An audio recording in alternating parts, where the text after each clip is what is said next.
মধ্যপ্রাচ্য সংঘাতে হামলা পাল্টা হামলায় ক্ষতবিক্ষত উপসাগরীয় দেশগুলো। মার্কিন ঘাঁটি থাকা দেশগুলোর মধ্যে ইরান সবচেয়ে বেশি হামলা চালিয়েছে সংযুক্ত আরব আমিরাতে। কারণ আমিরাতেই প্রথম কোনো উপসাগরীয় দেশ যারা সরাসরি তেহরানের বিরুদ্ধে যুদ্ধে অংশ নেওয়ার ঘোষণা দিয়েছিল। এদিকে সংকট নিরসনে সম্ভাব্য আলোচনা চুক্তিতে এবার বেশ কিছু শর্ত চাপিয়ে দিল আমিরাত। বিস্তারিত ডেস্ক রিপোর্টে।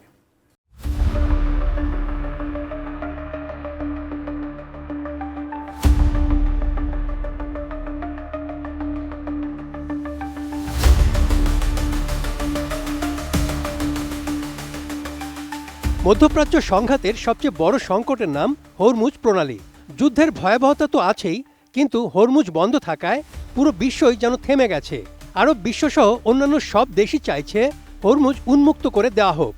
সংকট নিরসনে যুক্তরাষ্ট্রের ইন্ধনে যুদ্ধবিরতি নিয়ে দফায় দফায় আলোচনা হলেও কর্ণপাত করেনি তেহরান। কিন্তু শেষ পর্যন্ত একটি ফলপ্রসূ শান্তি চুক্তিতে সম্মত হতে যাচ্ছে উভয় দেশ। অথচ আলোচনায় বসার আগেই বেশ কিছু শর্ত জুড়ে দিল সংযুক্ত আরব আমিরাত।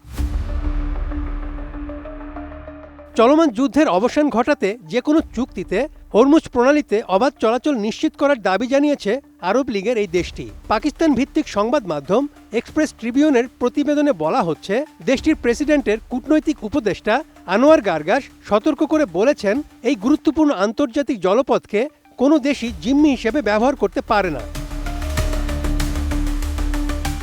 বিশ্বের মোট তেল ও গ্যাসের 1/5 সরবরাহ করা হয় হরমুজ দিয়ে। গার্গাসের মতে, হরমুজ প্রণালীর নিরাপত্তা কেবল আঞ্চলিক বিষয় নয়, বরং এটি বৈশ্বিক অর্থনীতির জন্য অপরিহার্য।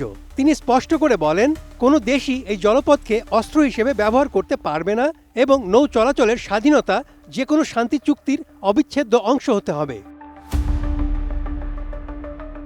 উপসাগরীয় দেশগুলোর মধ্যে আমিরাত সবচেয়ে বেশি ইরানি হামলার শিকার হওয়ায় আনোয়ার গার্গাস বলেন, আমিরাতের জন্য এটি ছিল সবচেয়ে খারাপ পরিস্থিতি, যা এখন বাস্তবে ঘটছে।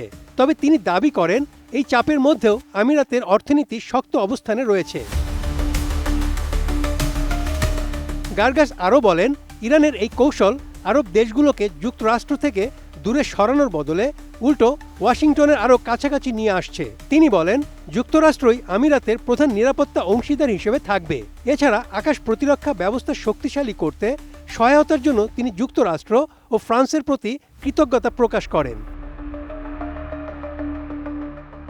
এছাড়া এই কূটনৈতিক উপদেষ্টা আরও বলেন, আমিরাত ইরানের সাথে শত্রুতা চায় না, তবে বর্তমান তেহরান সরকারের উপর আস্থা রাখা অসম্ভব। তাদের এই ধ্বংসাত্মক নীতি কেবল শাসক গোষ্ঠীকে রক্ষার জন্য, দেশের মঙ্গলের জন্য নয়।